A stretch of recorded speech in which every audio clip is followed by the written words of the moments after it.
Woohoo! Hey, good morning. You're listening to Conservative Cat on Cities 92.9, the news and talk of Bloomington Normal. I do appreciate you tuning in each and every single morning. Happy Valentine's Day. Happy Valentine's Day. You can go to cities929.com and snag your deal. We've still got it going on. Time is running out, though. Valentine's Day. Actually, I don't think let me double check this.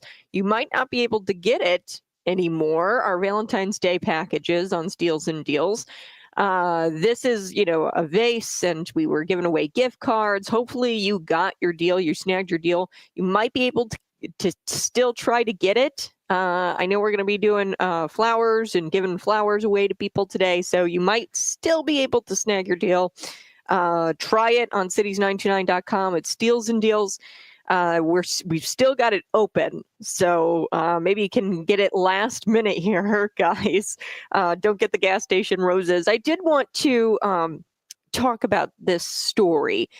This is the story of Emperor Claudius. Like all holidays, I'm a Christian.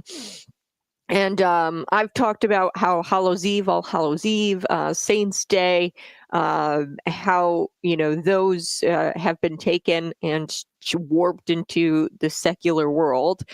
Those holidays, much like Christmas, right? There's people who think that Christmas is all about celebrating a jolly fat man.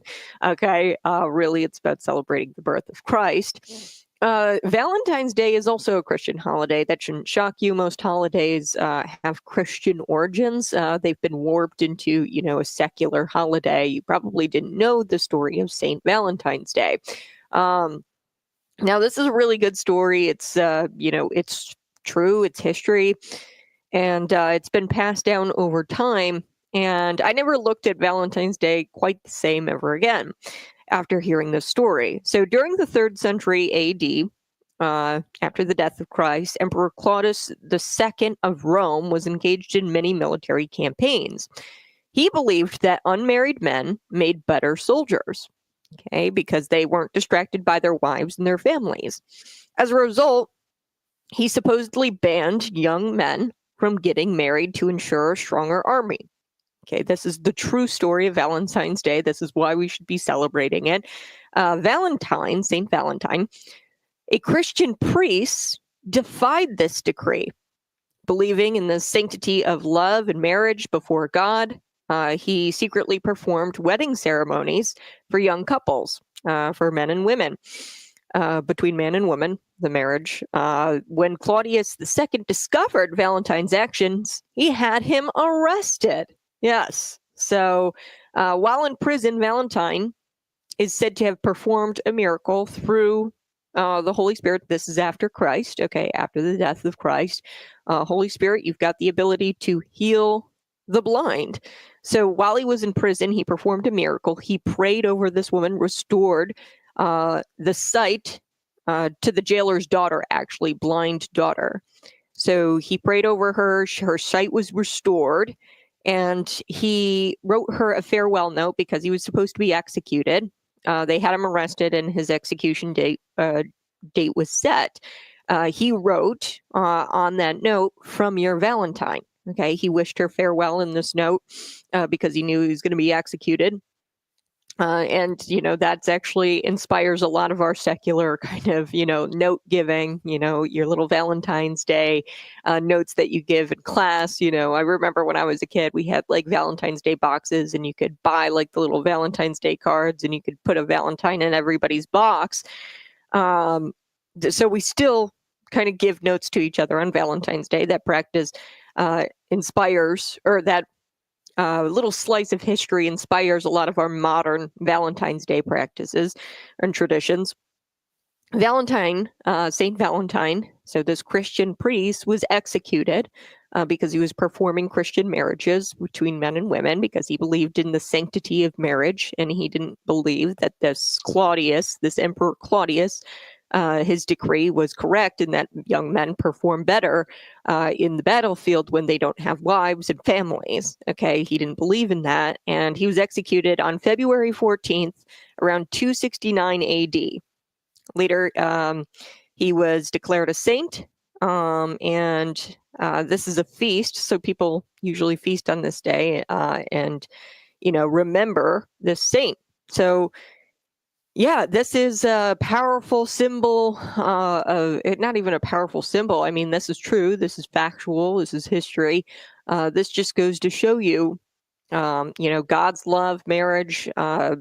Somebody was willing to die for the sanctity of marriage. This Christian priest was willing to die over the sanctity of marriage. So that's incredible. Very inspiring. So think about, Valentine as you celebrate love and affection today. Somebody was willing to die for the sanctity of marriage. So that's how important that is. That's how important marriage is. So I absolutely love that story. I never really look at Valentine's Day the same way. Like most secular holidays, they have Christian origins to them. Halloween, All Hallows Eve, All Saints Day. I've done programs on those holidays before Christmas. Everybody tries to make it into a secular commercialized thing, but it has meaning, much like this holiday has meaning. All right, I do want to talk about a few things this morning. Unit 5, they're having a staff-only meeting regarding that 1% sales tax hike. Well, not even a hike, it's an additional sales tax. That's scheduled, this staff-only meeting. There's also community meetings. There's questions that I've got. Our teachers, are they required to attend these things? To me, you should be able to request of the school, and maybe you should do this, request of the school for you to come in and provide more information. I would love to go in and provide more information about the sales 1% and what, vote 1%, April1cent.info won't tell you. I'd love to provide all of the information and make sure people are really educated about the tax situation here in McLean County. But I doubt that all of the facts will be presented. Just selected facts will be presented to get you to vote for this thing, okay, at these community meetings and at these staff meetings, which I think is really interesting. Hopefully the staff is not required to attend these. I would imagine they might have to. It's like right around when school begins. So like their staff meetings are at 3 p.m. on February 24th, at 4 p.m. on February 24th, and then they have a February 25th meeting at 7:30 a.m. So it's right around like school hours. So I don't know if they're required to go, but we're going to get to that because this is what they do every single time. They did it with the Unit 5 tax hike, okay? The Unit 5 referendum. They hosted these community meetings and they provided information, but they didn't provide you all the information, and they selected facts so that way you would feel enticed to go vote for this thing. And I just don't want you to be duped, because you really do need all of the facts if you're going to vote and vote and place an educated vote. You need to have all of the facts. So we're going to get to that. Plus, RFK Jr. confirmed as the HHS Chair. We are one step closer to making America healthy again. This is a win for Maha. There was one GOP senator, though, who tried to stop it. Could you guess what GOP senator tried to stop RFK Jr.'s confirmation? Send me a text, 309-451-9299. You also want to get to Attorney General Pam Bondi. So we've got Tulsi Gabbard, who's been confirmed, Pete Hegseth, Pam Bondi, RFK Jr. It's starting to look like the Avengers, okay? The MAGA Avengers over there. So Pam Bondi, she's getting right to work. She's launched this huge, massive lawsuit against the New York governor. This has been long overdue. Somebody needed to sue this individual, Kathy Hochul, for her blatant disregard for federal immigration laws. So I'm glad Pam Bondi's doing that. Let's get to the Unit 5 thing. I'm going to talk about this a little bit this morning. There are staff meetings scheduled, which I don't even know why the staff meetings are scheduled. Isn't everything you need on April1cent.info? This is that controversial website that was hosted on several school websites, which I think Unit 5 did not host this site. They were one of the only school districts who didn't host this site on their website right away. And, I applaud them for that, because this is straight up propaganda. That this April1cent.info, what it was asking voters to approve a referendum Government cannot do that. They can't ask you to approve or oppose a certain candidate or a referendum. Okay. It'd be similar to hosting a MAGA Donald Trump campaign website and asking voters to contribute to the website, okay, for Donald Trump for president. Okay, that's what that's similar to. If your school district was, maybe flying a Make America Great Again flag outside the school district, okay, it's similar to that. You can't use public grounds, public facilities, that includes website infrastructure, digital infrastructure. That's what this says. You can't feature campaign paraphernalia on your public hard infrastructure on your grounds. So you can't fly a Make America Great Again or vote for Donald Trump flag outside of your. You could argue maybe you could fly in a Make America Great Again flag because that's not advocating for a specific candidate, really.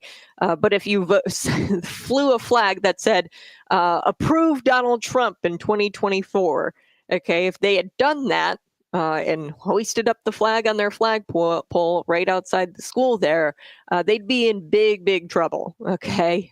Same thing for Kamala Harris. You can't do that for Kamala Harris. Vote Kamala Harris. You can't do that. So you can't do it for ballot referenda. Okay, you can't do it for initiatives, ballot initiatives.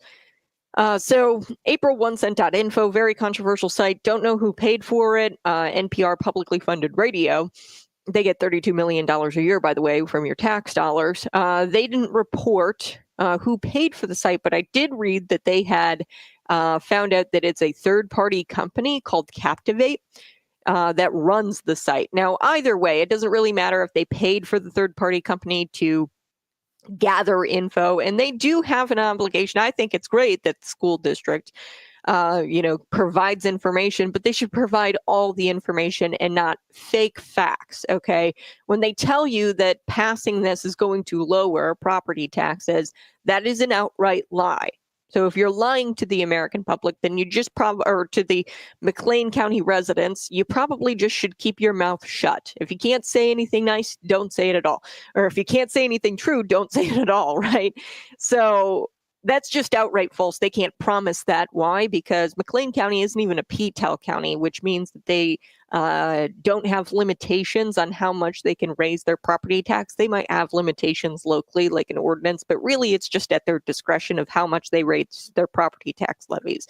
Okay, so that body can raise it next year. It's not a promise that they're not going to raise property taxes if this passes.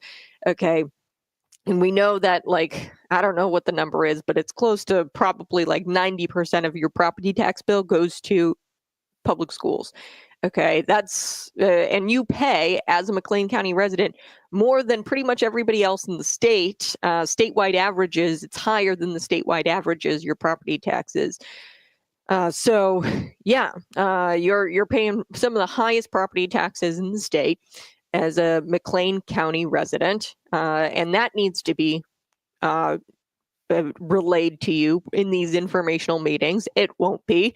It also needs to be relayed to you that the property tax, promise that it won't be hiked after this passes, the sales tax, the county sales tax and facilities tax, whatever it's called. They call it the 1 cent tax. It's a 1% sales tax. It's an additional sales tax on top of your local sales tax. They need to, relay the information that, no, we can't promise that property taxes won't go up in 2026. Now, 2026, the local government, so Normal and Bloomington, these municipal governments, they're going to be able to implement a local grocery tax. On top of that, they are also afforded through negotiations after Governor J.B. Pritzker eliminated the statewide grocery tax. They have been afforded the opportunity, or can take advantage of this opportunity, to raise the local sales tax by 1% and then also implement a local grocery tax. Okay, so most municipalities are probably going to be doing this because they're losing revenue because JB eliminated the state grocery tax because some of that got kicked back to the local governments. He did it really as a press release to say, oh, look, I'm eliminating taxes, right? That's what Governor J.B. Pritzker did. At the end of the day, you're just going to eat it somewhere else. Like the local government's going to do it and they're going to be the bad guy here. And Governor J.B. Pritzker gets to look like the hero. That's what that was all about.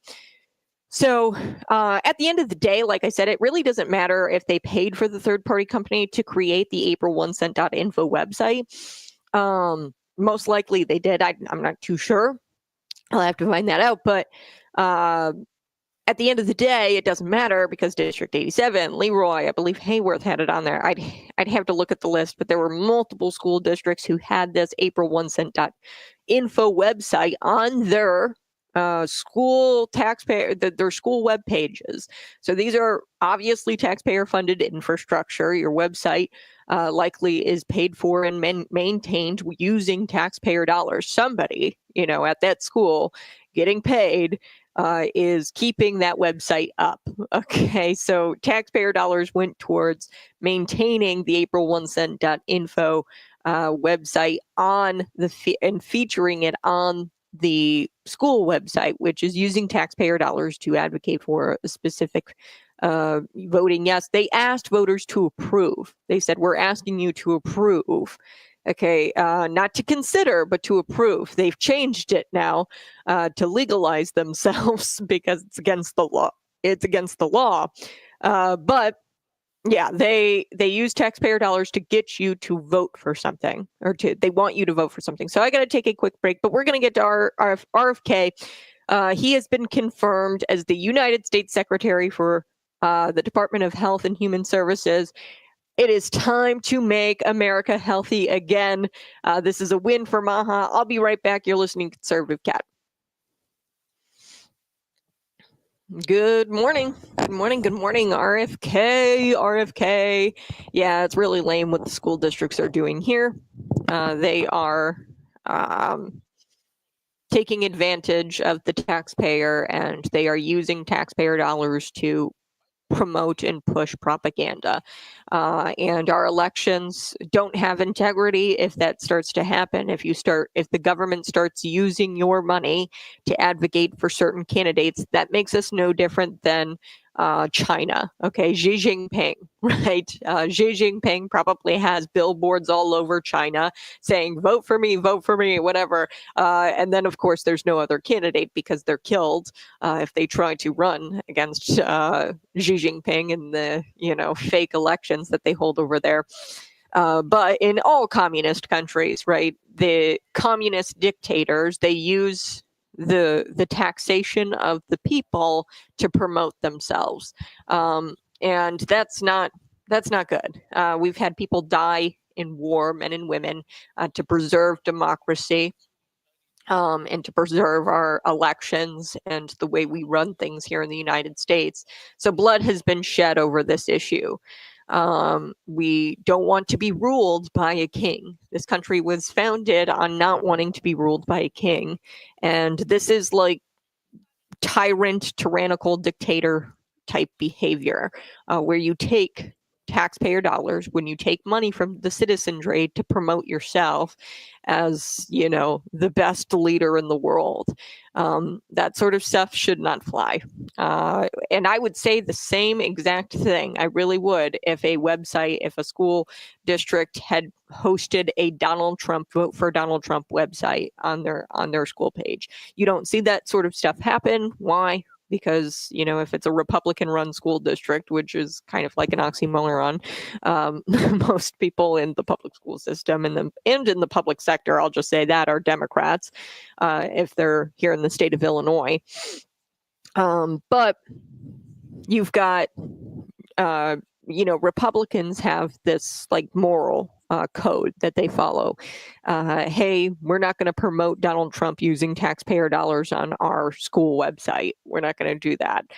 We're not going to advocate for, against this ballot initiative on our website. I would be saying the same thing if they told you to vote no on the 1% sales tax, which they wouldn't because it's for the schools, of course. But of course, you have to keep in mind that these people are going to try to push you to vote for the sales tax because it's going to be beneficial to them. They're going to get more money. But you also need to keep in mind that the schools, they're not producing kids who can read at grade level or above grade level as well. So that's also information that should be provided at these community meetings. It won't be that the kids aren't reading at or above grade level. And that their enrollment is down. Despite enrollment being down, they are being funded more than they ever have in the past. So they won't tell you about their enrollment going down. They won't tell you about how the kids can't read. Oh, but they'll say that they need more money. All right, I'm going to get to RFK Jr. I'm excited. Make America healthy again. You can suck it, Mitch McConnell. Mitch McConnell tried to stop the confirmation of RFK Jr. Mitch McConnell, Mitch McConnell. He tried to stop the confirmation of RFK Jr. And, I just don't understand it. The pharmaceutical industry, they have so much influence in Washington. The fact that RFK Jr. got confirmed is a huge win for the American people. CNN, of course, they wasted no time talking about vaccines and how he's anti-vaccine. It doesn't matter how many times RFK Jr. says this. Hey, I'm not anti-vaccine. I just want them to be tested, and I want people to be informed about what they're putting into their bodies, okay, with the vaccines. The doctor will just straight up tell you, you need these and don't question it. And this vaccine might not even be properly tested. In fact, there might be several vaccine injuries linked to this vaccine, but we're not going to inform you of that. And it's all about informing people so they can make proper decisions, much like the Unit 5 tax or additional tax, the sales tax. They should be informing people, and that's not selectively informing people. They should be informing people entirely so that way they can make informed decisions and decisions that they don't later regret. Okay. So we're going to get to that. The mainstream media was, of course, so CNN, they went out there and, said he was anti-vax.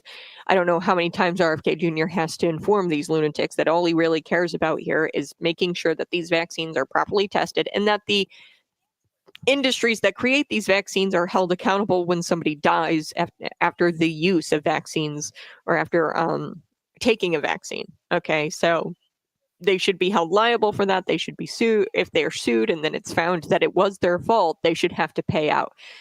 He's going to make adjustments to where that will have to happen. Right now, as it stands, the vaccine companies aren't liable for vaccine injuries, and that's just not cool.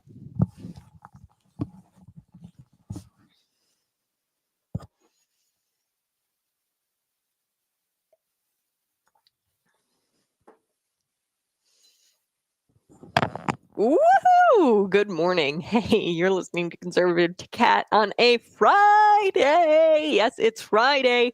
Thank God it's Friday, and happy Valentine's Day. Earlier in the show, I told you about Saint Valentine. I never really look at Valentine's Day the same way after I've heard about this Christian priest who was a saint in that he died. So the definition of saint in the Christian faith is that you die in the name of the faith. You die advocating for Christian values. You die advocating for Christ, for God, and somebody executes you for that. So Saint Valentine, he was arrested because you had Emperor Claudius II, and this was all during, I think, Roman emperor. So this was in Rome during the 3rd century. So this was after the death of Christ. And this Claudius emperor, he made a decree and said that young men can't be married. They have to stop getting married because he believed that young men who were married weren't as effective on the battlefield, that the families were distracting, the wives were distracting, which I would make the argument, Claudius, dude, no, that gives them something to fight for on the battlefield, okay? And in fact, I would probably argue that it would make them better on the battlefield. But he said that no young men are going to be married, okay? This was a decree. Saint Valentine, he was a Christian priest. He was performing marriages anyway because that's how much he believed in the sanctity of marriage and how, a marriage is ordained by God. And he believed in the sanctity of marriage. So he performed these secret marriages and ultimately was arrested and executed on February 14th of 269 AD because he defied the emperor's orders for his Christian faith. So, the next time a leftist screams in your face about how, or a, atheist screams in your face about how, marriage is between two people who love each other and it has nothing to do with God or whatever. No, it's between a man and a woman and God. Okay. And this guy was willing to die because of that that he believed in the sanctity of marriage, and he believed he believed in marriage, and he was willing to die for it. So you can speak out against an atheist or a leftist who tries to trample all over the sanctity of marriage by distorting what it really is. This isn't a legal thing with the state. I mean, you have to get your marriage legalized, but it is two people pledging themselves together to each other before God. That's what marriage is. And this guy believed in that so much that he was willing to die for it. The story is even cooler because he, while in prison, healed this daughter, the jailer's daughter, because he, had the Holy Spirit. This was after Christ, so the Holy Spirit was here. And he, through his prayers, restored her sight. Okay, before his execution. And when he was saying farewell to her, he wrote a little note and he said, "From your Valentine." So, this is modern traditions that we have that's taken from that, where he wrote her a note, "From your Valentine."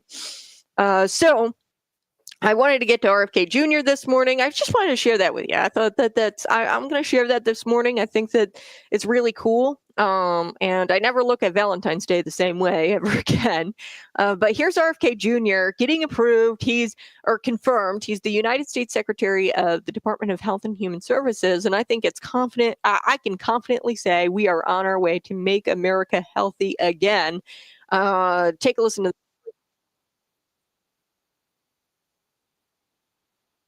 every other major country does. It's a simple question.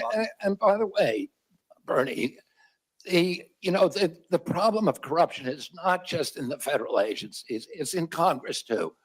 Almost all the members of this panel are accepting, including yourself, are accepting millions of dollars from the pharmaceutical industry. And protecting their interests. Oh, I thought that would no. I ran for president like you. I got millions and millions of contributions. They did not come from the executives, not one nickel of PAC money from the pharmaceutical industry. They came from workers. In 2020, you were the single largest because I had pharmaceutical contributions from workers all over this country. Workers, you were not a nickel from corporate PACs. You were the single largest acceptor of pharmaceutical dollars. Oh, Bernie Sanders screaming. And like I said, folks, there's a big difference between Bernie Sanders. He says he's a socialist. He's a socialist wannabe. He's just like the establishment Democrats who you scratch my back, I scratch your back. Michael Madigan, he was just convicted, I think, of 10 counts of corruption related charges. It's this whole good old boy. Hey, you scratch my back, I scratch your back.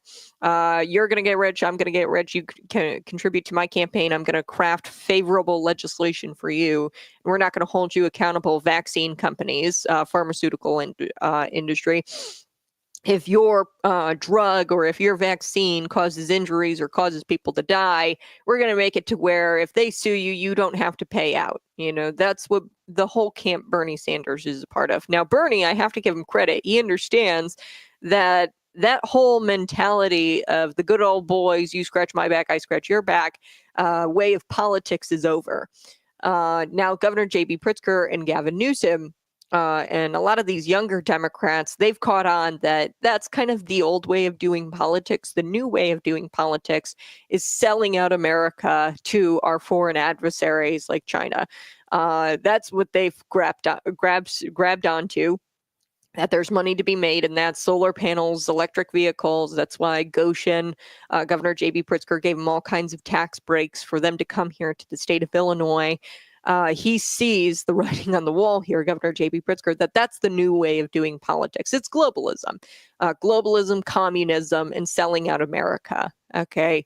That is the new way of doing politics for the Democrat Party. Bernie Sanders is still a part of that Nancy Pelosi, Barack Obama. Remember, Barack Obama came from Illinois. And that is the good old boy way of doing politics is still done here in the state of Illinois. That's where I think it all originated. The Chicago backroom, smoke-filled rooms, the cigars and the guys in suits. And they're like, oh, how can I help you, buddy? Like that type of politics, that is still done here in the state of Illinois. It's kind of, well, with the change of Governor J.B. Pritzker, and I don't think Michael Madigan would have been caught had not Governor J.B. Pritzker wanted that governorship and his acolytes.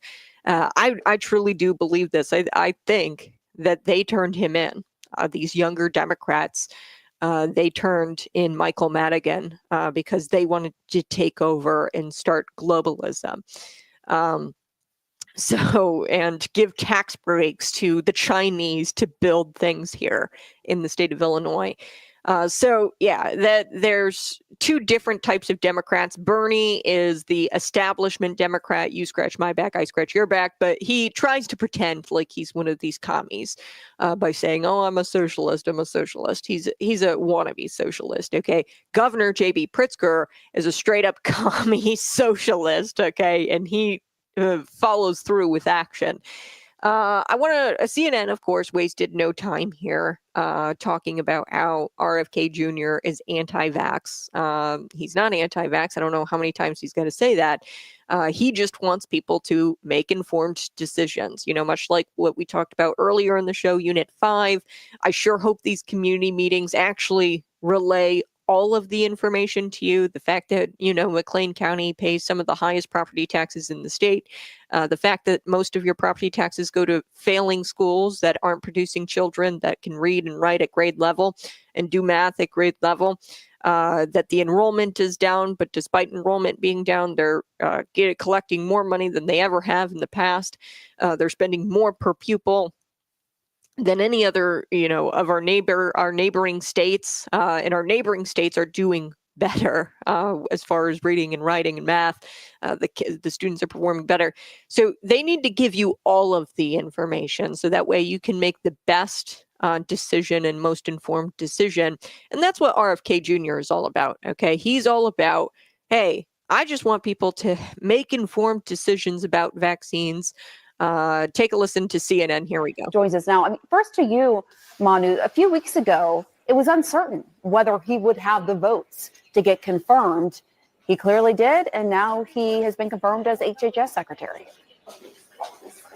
Yeah, and the one big reason why there were a lot of questions was just because of all the public statements that he had made questioning vaccines over the years, questioning their safety, suggesting that there was a link to childhood autism, and not accepting the science that debunks that notion that there is a link between the two. But even though he, at his confirmation hearing, struggled on the question of vaccines linked to autism, hedged on that question, and it caused concerns among one key Republican senator, Bill Cassidy. Cassidy ultimately voted yes, despite being a medical doctor, despite having his own reservations, because Kennedy made commitments to him that he would not try to undermine vaccines, that he believed in the safety of vaccines, walking back some of his past statements of sorts. That was enough to win over most Republican senators. That won over Susan Collins of Maine, another swing vote. Also, Lisa Murkowski, someone who said that she still harbors some concerns about RFK Jr.'s views on vaccines. And we just asked her moments ago, I said, how do you trust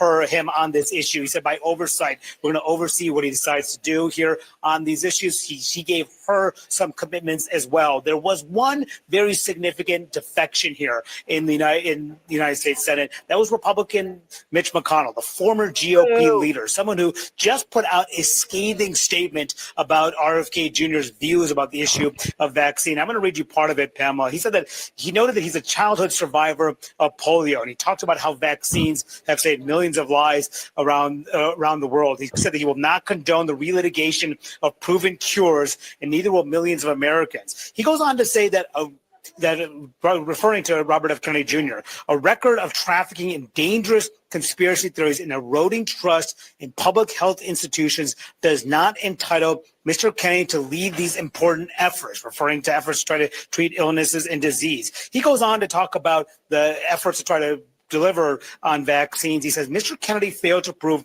he's the best possible person to lead America's largest health agency. Now, McConnell is in a twilight of his political career of sorts, stepping aside from Republican leadership where he ushered through much of the Trump agenda in his first term. There's a falling out, of course, in the aftermath of January 6th. And now he has stepped aside as Republican leader as a member of the rank and file. He has told colleagues the shackles are off. He has said that to his colleagues, and very clearly, this is the third Trump nominee that he has voted against. He is the only. Oh, man. Okay. Number one, Mitch McConnell is not a Republican. He's not MAGA. He was never MAGA. Okay. He might have voted on some things in Trump's first term, but that's only because it also benefited him. Okay. So I don't know how many times RFK has got to say it.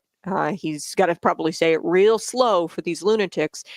He just cares about properly testing vaccines, and he cares about people who have vaccine injuries getting the compensation from the companies that cause those injuries. Okay, so he's made it very clear that his intent is to make sure that people are informed and make the most informed decisions possible. And the fact that the left demonizes that proves who they work for. The fact that they are demonizing RFK Jr., or the fact that he wants to make it to where vaccine companies are held liable for vaccine injuries and killing people because of their vaccines, they're demonizing that. That proves that they don't care about restoring the trust in pharmaceutical company and the pharmaceutical industries and these vaccine companies. American people don't trust these vaccine industries, and they don't trust the pharmaceutical companies. If you want them to begin trusting these companies and the industries, then you need to work on transparency. Okay, if you are shielding these companies from any kind of legal liability, that's very dishonest, and it raises my eyebrows. All right, I got to take a quick break. You're listening to Conservative Cat.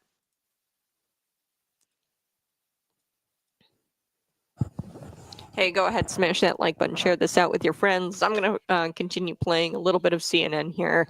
This is like a 5-minute clip or so. I'm just wanting to hear more of what they're saying about how RFK Jr. is a conspiracy theorist. And notice how they're trying to paint McConnell as like one of those level-headed Republicans. They're like, actually, Mitch McConnell voted for Donald Trump in his first term. Like a lot of his policies, he pushed those policies through during Trump's first term. Well, of course, a lot of those policies have probably also benefited Mitch McConnell that he did push through. Take a listen. Here we go. Only Republican senator to vote against more than one Trump nominee. And the other two ones, of course, Tulsi Gabbard to be the director of national intelligence. That happened yesterday. And Pete Hegseth to be the secretary of defense. Now with his opposition to Robert F. Kennedy Jr., that makes him 3 nominees that he has voted against, a major signal to the Trump administration, but still not enough to stop RFK Jr. from getting support in post. He was just confirmed 52-48, 52 Republicans voting in support of his confirmation, 48 Democrats opposed.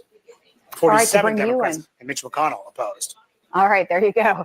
Sanjay Gupta, to bring you in, what kind of an impact could RFK Jr. have as HHS secretary on certain health issues, including vaccines? Well, I think there was 2 prevailing themes. One was the theme of, making America healthy again, which had pretty broad support. Frankly, had a lot of echoes of what we've heard in the past from like the Let's Move campaign from Michelle Obama, for example. But that, that had broad support. These could not be any different than Michelle Obama's campaign. Okay, Michelle Obama, what she tried to do, well, what she did, she made America less healthy. Okay. She used the food pyramid. Really, what we need to do with the food pyramid, that's what she did. Like, you remember the food pyramid in schools, in your school districts where, they had the food pyramid up and, they made it to where school districts, you had to have like, fruit, like there was like fruit and, certain things served at school, like the milk and things like that. That was all Michelle Obama's doing. Okay. Now, RFK Jr., he's all about reducing and seed oils, vegetable oil, all of that stuff. That was all promoted under Michelle Obama, which actually makes you sicker. Okay. Chronic diseases, things like that, all come from these highly processed foods that the school district started selling the, more plants, less meat, less fats, let's not cook in butter kind of thing. RFK Jr. is vehemently against seed oils, and he's against that current pyramid. I think that the FDA has changed it just recently, right before he was confirmed, probably as a sign of good faith. Like, hey, RFK, don't can us. We'll do what you say. Here's like the pyramid that's actually healthy for people. That includes, fats and meats and things are at the tippity top. Like that is like your main food group, fats and meats, right? Whereas, in the previous food pyramid, they demonized that and they put it at the bottom, like you shouldn't be eating meat and fats and animal products. Okay. All of that started under Michelle Obama, trying to promote, seed oils and, alternatives to butter. And that's what, and salt. They said that salt is actually really good for your brain. Okay. That is just 90s like science.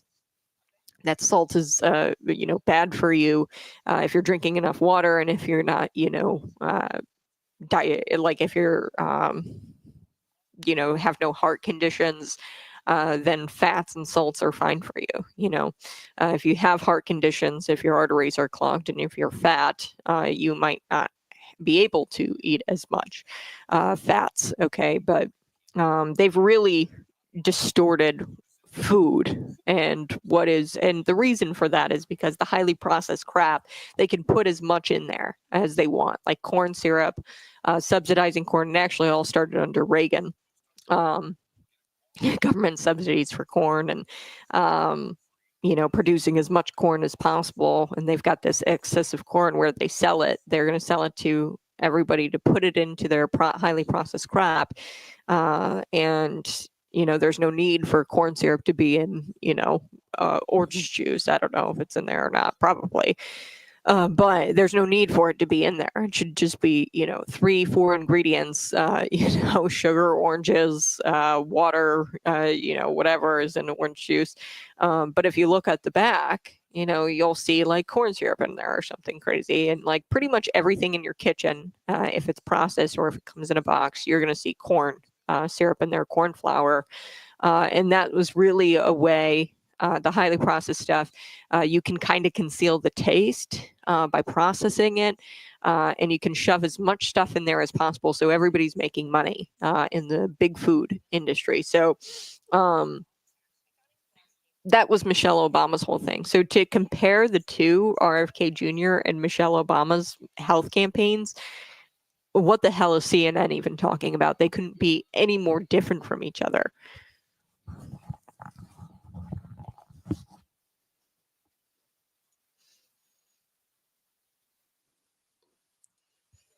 Woohoo! Hey, good morning. You're listening to Conservative Cat on Cities 92.9. Yes, the mainstream media, they're beholden to Big Pharma. And that is one of their biggest advertisers, by the way. If you turn on TV, most of the time you're going to get an ad for some sort of new pharmaceutical. Okay, Big Pharma is not only the biggest spender in Washington, they're spending big bucks, obviously, on Bernie Sanders, Elizabeth Warren, Mitch McConnell, but they're also spending big bucks on TV advertisements, and they're buying out the media essentially with that. So they'll never report negatively about Big Pharma and the vaccine companies who, create vaccines which cause injuries, which we know happens. I mean, come on, folks. We all know that vaccines and injuries happen. And that's what RFK Jr. is just simply saying. Hey, if they happen, then you should be able to sue these companies and they should be held liable and they should pay out damages for vaccine injuries. That's the least they can do. And they have to be properly tested, these vaccines. So the craziest thing is having the nerve to complain about RFK Jr. When people cheered, and Mitch McConnell, by the way, voted for the former Assistant Secretary of Health, cheered. They didn't vote for the former Assistant Secretary, Rachel Levine. This is a man, overweight man, by the way, who dressed up as a woman because he was mentally delusional. And is mentally delusional. And, they tried to say that this is actually a great guy for health. This is the epitome of health. And like, here comes along RFK Jr. Okay. And then he's like jacked. Okay. And he's wanting to fight chronic diseases. And he wants to, pretty much flip that food pyramid around. I don't understand how anybody in their right mind has the nerve to complain about RFK Jr. when they cheered this Rachel Levine character on as the epitome of health. Like, this is so outrageous, and it speaks volumes about what they think about health. They don't actually take it seriously, much like Michelle Obama didn't take it seriously. In fact, that ruined a lot of, caused childhood obesity, the pushing of seed oils, and the food pyramid that was wrong, fats and animal-based products and all of that. It should be at the tippity top, I think, of the pyramid. I don't really know how to read the pyramid. I don't know what one is the best one. I think it's the fats and meats should be the bulk of your diet. Okay, the animal-based foods, unless you have like crazy heart disorder, you can't clog your arteries with that stuff. But if you're exercising, that won't happen, right? But they have politicized health, the left. They would much rather politicize it. And that's sad. That's sad. I'm going to be right back. You're listening to Conservative Cat. We're going to be talking about the state of New York. They are being sued by Pam Bondi. So there's so much I got to get to this morning. You're listening to Conservative Cat on Cities 92.9. Let's continue listening to this. I'm just kind of curious. Smash that like button and subscribe to the channel. I haven't heard the rest of this CNN clip. I'm going to be honest with you. I stopped listening about, where they were talking about Mitch McConnell and how he was, all for Donald Trump. And then all of a sudden after January 6th, he stopped being for Donald Trump. Not true. Mitch McConnell always gave Donald Trump headaches on passing his policies. Some of the policies he did pass, but it's only because it benefited him. Take a listen. Trying to make people healthier. We spend a lot of money on healthcare. We don't see enough in return for those dollars. I think this issue of vaccines was the linchpin. And, we got a sense of it, during the confirmation hearings of where this was headed, especially after Senator Bill Cassidy came out and voted for him in that procedural vote, but also said, a couple of things. He said, as you can see on the screen there, after speaking with Kennedy, he said that there was assurances that he was going to work within the current approval and safety monitoring systems. He was going to maintain something that we reported a lot on, what is something called ACIP. That's an advisory group on vaccines. And also the language even on the CDC's website, it would continue to say that vaccines don't cause autism. Now, these were assurances that Kennedy gave to Cassidy. They're not enforceable. We'll have to sort of see how that plays out. So I guess the answer to your question, Pamela, is we will see. I mean, I think there's a lot of things that he wants to do with regard to disrupting the things that would make America healthy again.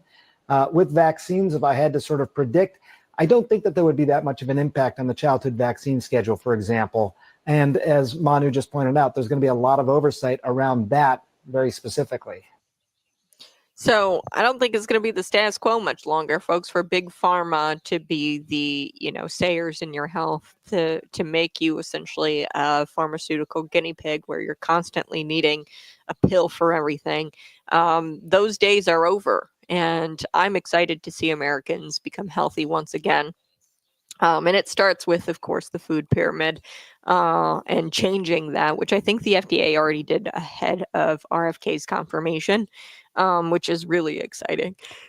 So we're going to be right back talking a little bit about the state of New York. I don't understand if the left realizes this or not, folks, but if you break or if you harbor illegal aliens, that's against federal immigration law. And I'm not sure if leftists understand that. But New York is about to find out because Pam Bondi has, launched a massive lawsuit against this city, but also the governor, okay, Kathy Hochul. And I think it might be a matter of time until, now there are suits against sanctuary cities and states. Pam Bondi has launched those lawsuits because we know the 14th Amendment tells us that the states don't get a say in the citizenship. Okay, the 14th Amendment was crafted because the southern states tried to say that the freed black slaves were not citizens. And the federal government had to step in and say, no, we're the ones who decide the status of people. Their federal citizenship takes precedent and supersedes your state level counterpart. Okay, that's what the 14th Amendment clarifies. So they're against the Constitution. It's unconstitutional for them to be sanctuary states and cities. So she launched lawsuits against that. But this is a separate lawsuit in that she goes after Hochul for prioritizing illegals over American citizens and harboring illegals. Okay, so we're going to be right back with that. Go ahead, smash that like button, share this out with your friends, and subscribe to the channel. Here we go.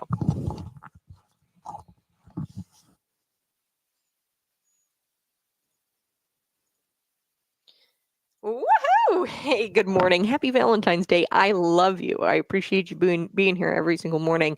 We're talking about St. Valentine's Day or St. Valentine. Now, like all holidays, they're kind of distorted and taken away from the Christian faith.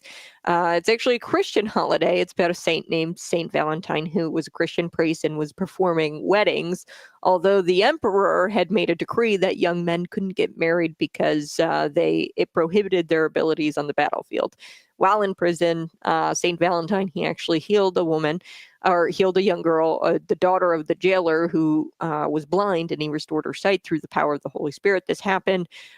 He was ultimately executed, by the way, on February 14th, 269 AD, for defying the emperor's orders and for his Christian faith. So we remember Saint Valentine. Today, I do want to talk about RFK Jr. We talked about him. And how, it's no longer going to be the status quo where Big Pharma gets to make you into a little guinea pig.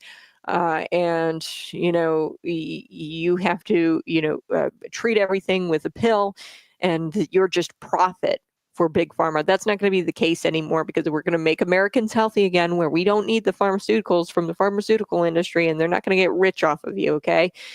So I'm excited about RFK Jr. It's a nice change. Rachel Levine was the assistant health secretary.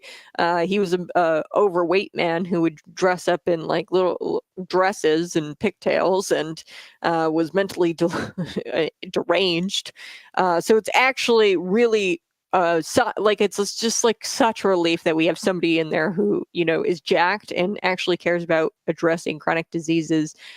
Specifically through food. RFK Jr. is all about, anti-seed oils. We know that Michelle Obama and the food pyramid at the schools, right?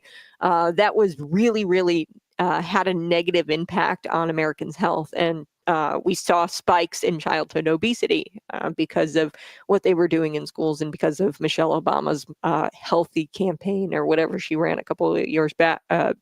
Couple of years, like 8 years, 10 years back. I don't know where we're at now, but it's been a long time. So, and since then, childhood obesity has been on the rise. So we know that Michelle Obama's whole thing didn't work. RFK Jr.'s will work. Why? Because it's rooted in actual science. I'll be right back. You're listening to Conservative Cat on Cities 92.9. Hey, smash that like button, share this out with your friends. We're going to be right back talking about Kathy Hochul and how she was harboring illegals and how Pam Bondi is going after her legally. Got to take a quick break, but I promise I'm going to be right back in about a couple of minutes.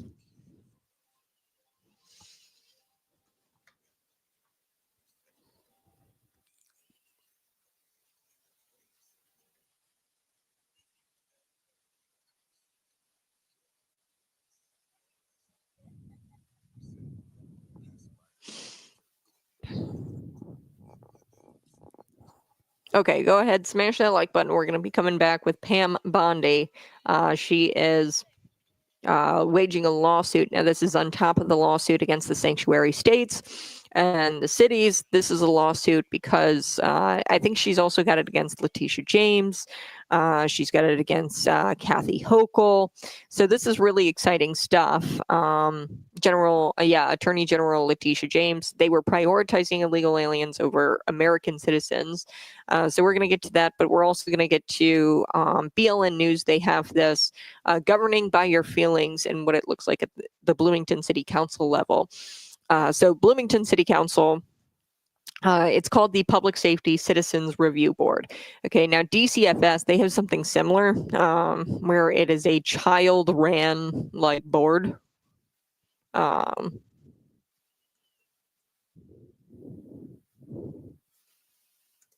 looking up the name of it right now. Yeah, it's called the Youth Advisory Board. Okay. I don't know what this is in the state of Illinois, why they want children to be governing. And I think it's the most bizarre thing in the world to where you're going to have 16-year-olds and 15-year-olds tasked with. Now, the Youth Advisory Board, it goes all the way to 14. So youth ages between 14 to 21 are encouraged to attend the Youth Advisory Board or to be on the Youth Advisory Board. And that is very, very strange, in my opinion. Okay. Invites youth in care ages 14 to 21 to join the established YAAG. So this is the Youth Advisory Affinity Group. And I mean, they actually advocate for policy. They're like little lobbyists. Like these children are lobbyists, and it's like a subsection of DCFS. Okay. And their quote, this is what the Youth Advisory Affinity Groups do. The Illinois Department of Children and Family Services, DCFS, and the statewide Youth Advisory Board are committed to creating and caring and supportive environment for all youth in care, regardless of race, color, sex, national origin, ancestry, language, handicap, disability, religion, or authentic self, as part of their mission to educate, advocate for and empower youth in care across Illinois. So in the foster care system. Okay. Really what this is all about is wokeness. They're going to have kids, on the indoctrinated children that they've indoctrinated through our schools. They're going to have these kids on the Youth Advisory Board lobby for legislation, by the way, like hair care plans. This was something that was done in Illinois where if you're in the foster care system and you're a foster parent in DCFS, okay, you have to come up with a hair care plan for your foster child. So if your foster child wants beads in her hair, or dreadlocks, or I mean, I don't know how far this goes, and that was part of the gripe about this legislation. Your eyebrows threaded, or your hair dyed purple. Okay, you have to pay for that, and you have to create a plan with the DCFS caseworker on how to proceed with the child's hair care. I'll tell you right now, when I was a kid, my dad, if I wanted my hair done, he'd be like, hell no, it costs like $50, $75. There's no way I'm going to let you go dye your hair orange for like $100 or something. I don't know. Now it's probably like $200. It's insane how much hair care costs. So not only are you, forcing that cost on the foster care parent, but also on the taxpayer, because there was talks of the taxpayer picking up the tab for the foster care parent. But you've got kids, legislating or lobbying for our legislators to implement things like that. And like, that just goes to show you the immaturity. Okay. Number one, hair care, like what? What the hell? You know what I mean? Like whatever happened to the old sentiment or the old adage, we'll care about more what's in your head than what's on it. I'd rather see DCF Youth Advisory Board come up with a tutoring plan for these kids to learn and to read at grade level. But Bloomington, the reason why I brought this up is because Bloomington, they've got a public safety review board. So it's called the PSCRB. And what this board does, it essentially allows people to submit complaints or concerns about the police department and officer conduct. So if the officer conducts himself in a certain way that is deemed inappropriate, and you submit, of course, a complaint with the department, but you feel like the department hasn't done anything about the officer's conduct, or you weren't satisfied with the way they handled your complaint, then you can take your complaint to the commission and they will make a recommendation to the police. Okay, now this is an appointed board, and apparently a few years ago, there was a council member who wanted 2 seats reserved for 16 to 21-year-olds, young people. And as I told you before, these hair care plans, probably not something you want. I'm sorry, but youth 16 to 21, you've got a lot of learning to do. Now 18 to 21, whatever. But 16, 17, 18 years old, you're going to have people who are still in school governing. It's just not right.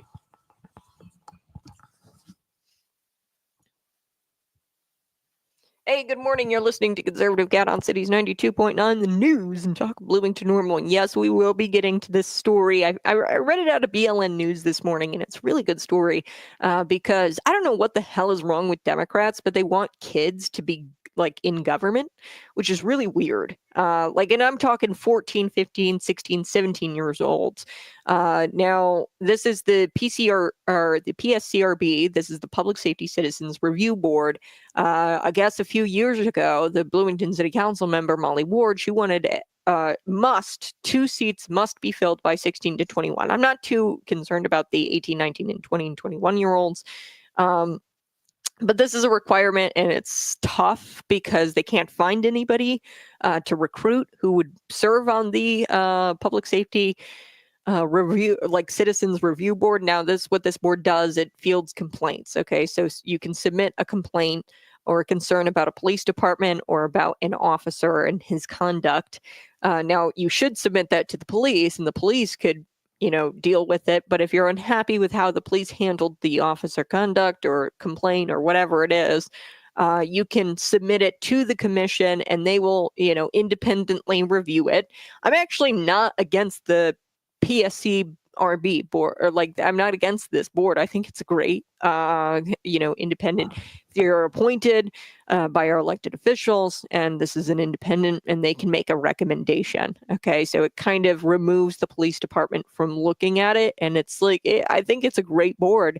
And it's kind of crappy that you've got these 5, Jenna Kearns, John Dannenberger, which John Dannenberger, I could tell you stories about John Dannenberger, but Jenna Kearns, John Dannenberger, the guy running for mayor, Cody Hendricks, Molly Ward, and Tom Crumpler, they seem not to give a damn about the importance of what that board does because they voted to not change the language to allow non-children. So they just wanted to change it May. 2 seats may be 16 to 21 year olds, not must. It's not a requirement because they're having a hard time filling. The kids aren't showing up. The 2 that are supposed to be on the board, they're not showing up to meetings because they've got school, right? Okay, so they wanted to change this, and I don't know what the hell this is all about. I mean, I found this out a year or so ago, how Illinois actually has what's called a youth advisory board, and it's weird. It's really weird because it's made up of 14 to 21 year olds, and it's like a subsection of DCFS, and they actually go and they lobby the government for all kinds of wacky things. We're going to get to that here in just a second, but I do want to talk about Pam Bondi first.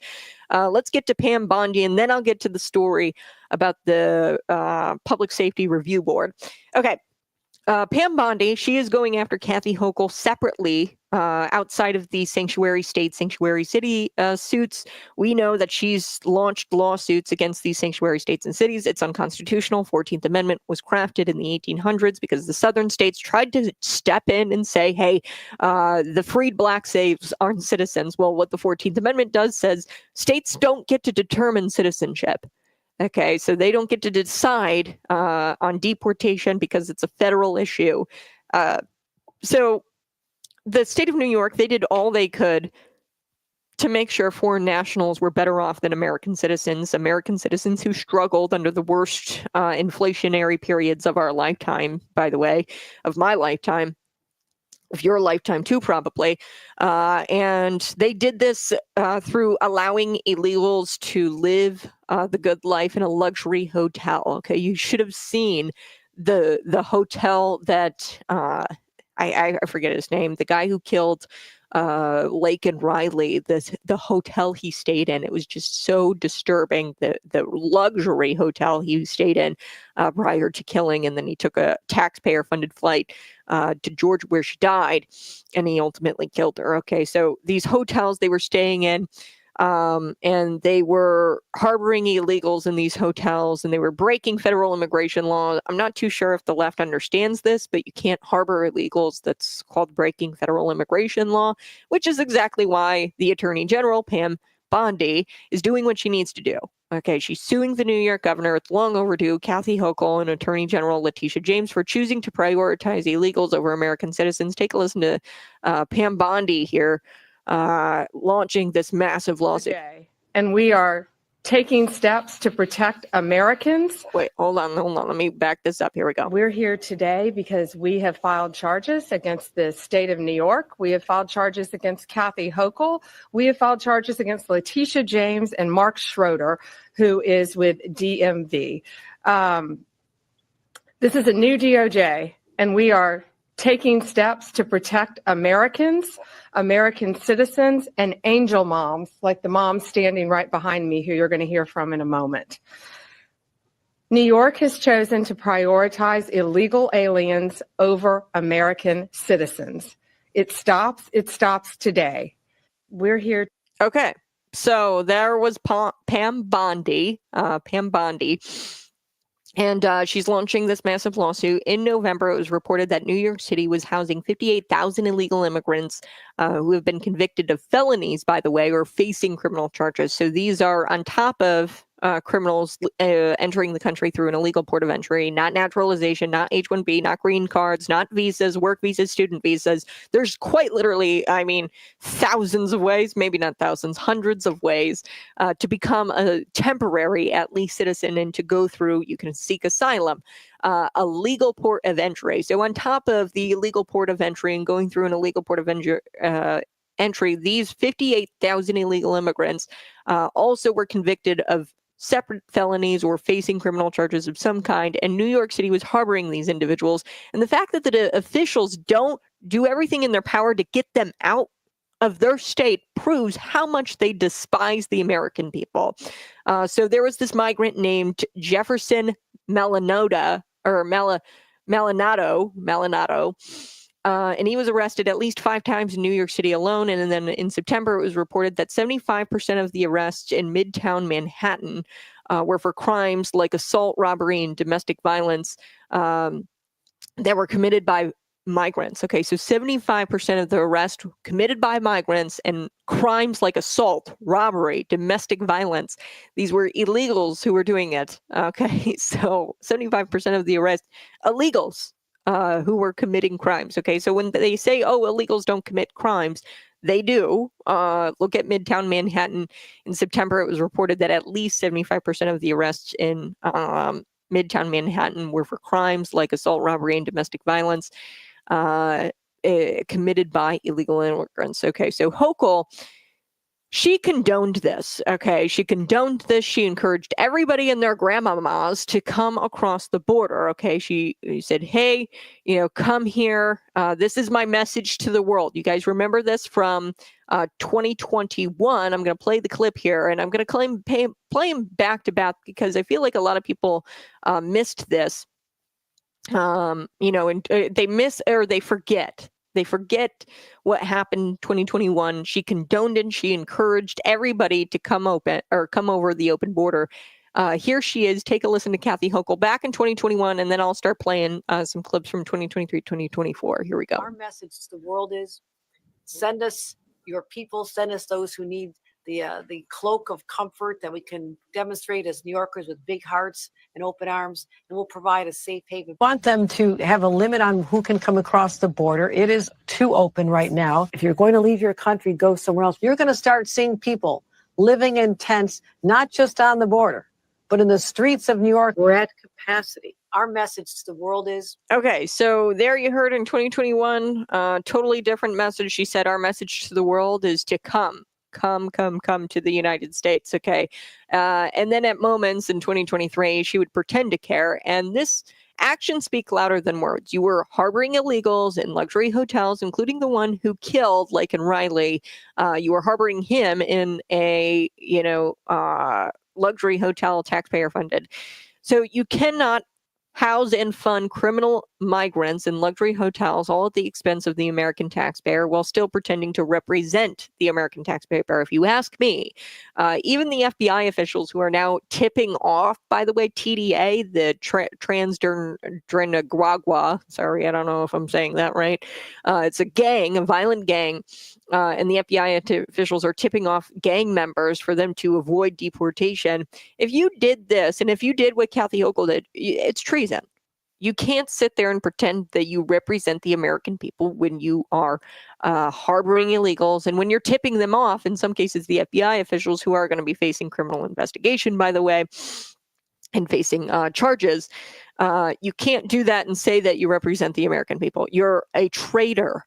Okay, so it did not matter how many people suffered because of them cheering on de facto human smuggling operations, by the way. I've talked about this, nonprofit organizations where they funnel the illegals in and they take advantage of the migrant labor, whether that's children labor or just, human labor, where they take advantage of these migrants and the fact that they will work for less. Okay, they've taken advantage of that, and that's human smuggling. That's workplace violations, so many human rights atrocities going on with these nonprofits funneling these illegals into our country.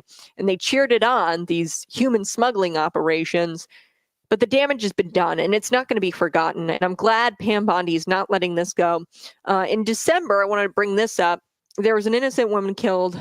She was brazenly set on fire by a Guatemalan illegal immigrant, Sebastian Zepeda, and he was deported in 2018, but he made his way back to the United States over the open border, of course, under Joe Biden.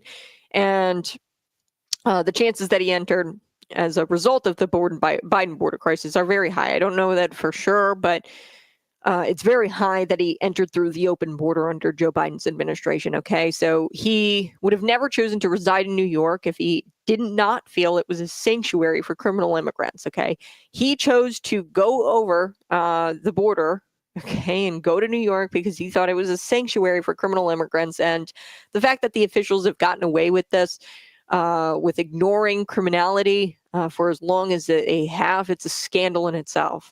They are ignoring criminals in the streets. So this is a Guatemalan citizen. He set a woman on fire in the subway back in December. I delivered that story back in December. It was crazy. I just couldn't believe it. Like, it was so hard for me to even do the story. You never hear about that kind of stuff. And it progresses. The crime progresses. The violence of the crime progresses when you let it go on for as long as it has. Okay. So it's unclear if Hochul cares more about ensuring foreign nationals get a pass at breaking federal immigration laws than about the safety of American citizens, but you do the math. Okay, so unfortunately for her, things are about to change and America is becoming safer again, despite everything she did to try to prevent a safe America. We're going to be safer again. We're going to be better off, especially now that Pam Bondi has launched a massive lawsuit. She's not letting her get away with it. I'd imagine maybe a lawsuit is going to be launched against against Pritzker. I don't know. I know that sanctuary state cities, that's been launched against sanctuary states and cities. So Illinois would fall into that category. But I wonder if she's going to file a lawsuit against Governor J.B. Pritzker in his personal capacity like she did with Kathy Hochul. We'll have to see. I'll be right back. You're listening to Conservative Cat. Hey, go ahead, smash that like button and subscribe. I'm going to read your comments. Good morning. First time in. I appreciate you being here. Go ahead and smash the like button and subscribe. Definitely would help me out. Now, when we come back, like I told you, we were going to talk about, I don't know what the hell is wrong with Democrats, and they want to put kids in positions of power. It's really weird. They're vulnerable children. Okay. Their minds aren't developed. And now I'm not against children being a part of the process. I'm not against that, but giving them actual power, actual legislative lobbying power, or policy or decision-making power, that is a lot to put on a child. Okay, we're talking 16 years old, 17 years old, and in some cases, with the Youth Advisory Board, we're talking 14 years old. Okay, this is not something that kids should be doing. They should be focused on their schoolwork. They should be focused on learning. Okay, not making decisions that affect the citizenry. Whether that's Bloomington with the Public Safety Citizens Review Board, or DCFS and the Youth Advisory Board, where they're making decisions about other children being housed in households with foster parents, okay? This is not a place for children. That's not a place for kids. You turn 18, who cares? Run for whatever, get appointed to whatever, you're 18 years old. So that's not my gripe. I'm talking about the 16, 17-year-olds on this PCRB board. There shouldn't be children on this board. They're dealing with officer conduct. They're dealing with complaints, and typically complaints that are controversial in the sense that the police department, they're unhappy with the way the police department handled things. So, I mean, officer conduct, it could be something very triggering that you have to review as a commissioner or as somebody who sits on this board. And I just don't think it's appropriate for children in the slightest bit to be serving. And that's what's like so weird. Like Democrats, they think that kids can make decisions about their bodies. Altering decisions about their bodies. And, I just, I don't understand the sentiment here. It's very bizarre where Democrats are almost forcing kids to grow up too soon. Where, they want them serving in government, which, I'm not against young people being in government. I think that young people should be in government. But young people being 18 and older, okay, not children. Like, what the hell is wrong with these people? So we're going to get to all of that, but I also do want to get to Scott Jennings. He leaves the CNN host just stammering, a stammering, bumbling mess because she attacked Elon Musk and Doge. If you go to X and if you just scroll on the Doge official X account, okay, and if you just scroll, you will find data and places where they've gutted in the USAID funding. They said, hey, USAID, it went to Chelsea Clinton. Okay, $80,000 of USAID money was funneled through this nonprofit, that nonprofit, this nonprofit. I mean, it's money laundering. That's what it is. They're taking government dollars and they're putting it in all these places, and it's so broken down from its original state, from being just this kitty of the USAID, where, it's hard to trace back where this person is getting their salary, Chelsea Clinton, and many other individuals who don't serve in government in any kind of way. Okay, the Clintons are out of government. Okay, her dad isn't the president, nothing. And she's still obtaining a salary, not to mention, through the Clinton Foundation. I think that was Haiti. They were supposed to be providing relief to Haiti, and they've received so much money, billions of dollars, to provide relief to Haiti. But Haiti is still a crap hole. Okay, it's still terrible. So you'd think after receiving billions of dollars, the Clinton Foundation to do the work in Haiti, that there'd be some sort of results from that. And that's the main thing about these nonprofit organizations. Show me what you've done, and does it improve America in any kind of way? In most of the cases, no. Okay, we're paying Chelsea Clinton's salary through this nonprofit organization that's funded with USAID dollars. But if you scroll, my point here is if you scroll on X, you will see the data. You will see evidence that there is misuse and abuse going on with your tax dollars. Smash that like button, share this out with your friends.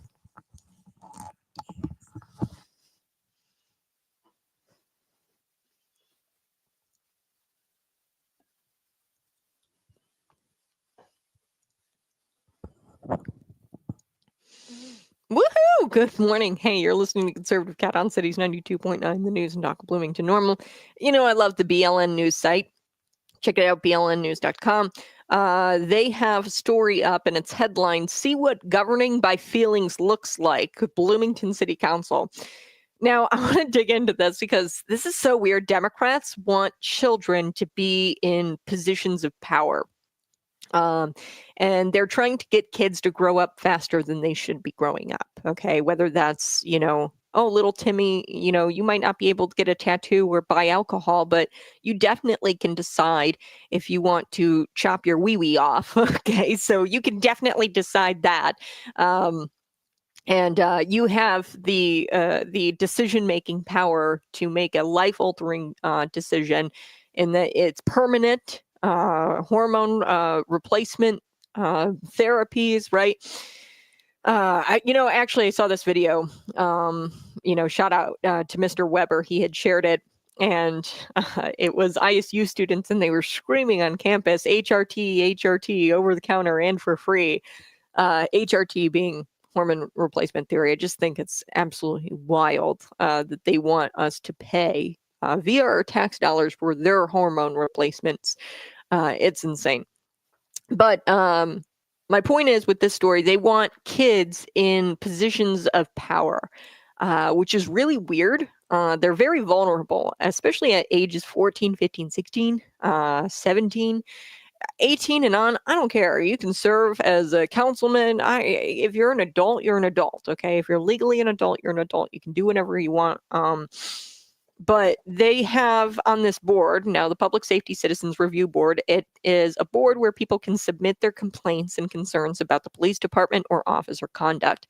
Now, you could imagine that a lot of these cases are probably very touchy, very controversial. We're talking about officer conduct and complaints made by citizens about officer conduct, and they wind up unhappy with the result of their complaint with the police department. So they go to the commission, they go to the PSCRB, and they take a look at the complaint, and then they make a recommendation to the police.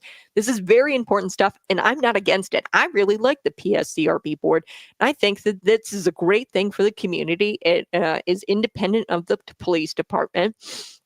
I know individuals who were not treated well. There was actually Chad Burke is an individual that I've had on the program where he talks about his self-defense of himself in his yard. He was the guy who was stabbed multiple times. And I'm talking I forget the number, but 19 times is what's coming to my head. But it's a crazy number where he stabbed in his own front yard by a lunatic who had previous run-ins with the law about threatening to stab people. Habitual stabber, okay, in his yard, stabbing him, and he, took him down via jiu-jitsu, via, self-defense, and he was the one who was arrested. And that, then that's a complaint to launch against the police there. You were arrested, you were treated like the criminal, they arrested you. There were complaints definitely he could have submitted to the police department. And then if he wasn't satisfied with the police department's results or how they conducted the complaint, then he could take the complaint to the commission, okay, or to the board. So this was at the meeting, the Bloomington City Council meeting on February 10th. Let's play a little clip of this. This looks like she is the leader of the board here. Take a listen. Here we go. Sometimes. Having said that, our two youth members that we did have on our board a couple years ago stayed with us for about a year, and they didn't come to a lot of meetings, and we haven't been able to get any other youth members to join our board. We've reached out to school officials, we've reached out to resource officers at the schools. We've gone to lots of things like junior achievement to try and get youth members on the board. A lot of times they have a lot going on with their lives. They want, they have sports, they have music, and they're not interested in coming to the board. We want them there. We feel like it's important to have youth on our board. But the current the current composition of the board indicates that it must be 2 youth members. And we would like to change that wording to may, which means it'll give us some flexibility that if youth members do want to join the board, they can. If not, those could go to adult members. Okay.